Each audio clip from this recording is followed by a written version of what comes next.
I stopped dating, not because I gave up on love, but because my son has cried enough. I read a comment under my last video from a single dad raising a son with autism. He wrote just a few lines, but they cut straight to the heart. I only do friends with benefits, not because I'm heartless, but because I've seen what it does to my son when he gets attached. And they leave. That hit me hard, because I'm a dad too. I still remember when my son was just 2 years old. He had delayed speech. He'd be playing and then suddenly run toward me, struggling just to say, "Papa," and my heart would melt. Not from joy, but from pain, because I knew he wasn't like other kids. He wasn't developing the way others did. And that guilt, it stayed with me for a long time. So when I read that man's comment, I felt like he was telling a part of my story too. And that's why I want to dedicate this video to him, to every parent out there who's ever given up part of their personal life, not out of fear, but out of love.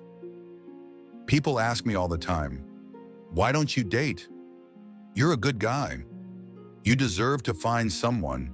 And I just nod, smile politely, and keep my truth locked away. Because how do I explain this to someone who's never watched their child wait by the door for someone who's never coming back? How do I explain what it feels like to hold your kid while they cry? Not because of a skinned knee, but because their heart is broken by an adult who promised to stay.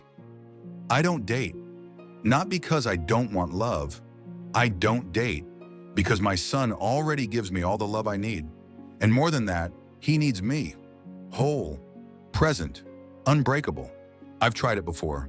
Opening up, bringing someone in. At first it's sweet. They care. They try. But eventually life pulls them elsewhere. And my son, he doesn't just let people go. He holds on. And every goodbye shatters something inside him. So now I measure love differently. Not by how it makes me feel, but by how safe it makes him feel. So I made a decision. No more trial and error. No more broken promises.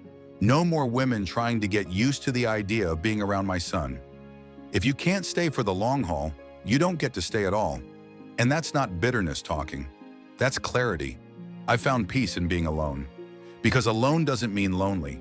It means my energy is exactly where it needs to be.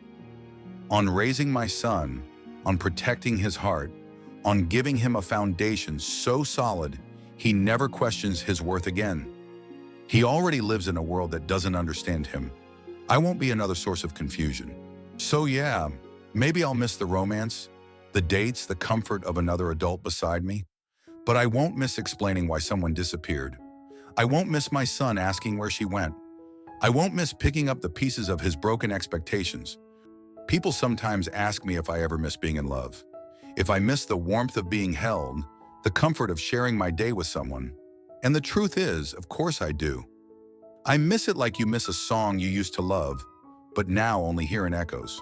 But love, real love, asks something of you. It asks for presence, for time, for all of you. And every part of me is already promised to my son. So yes, I'm in love.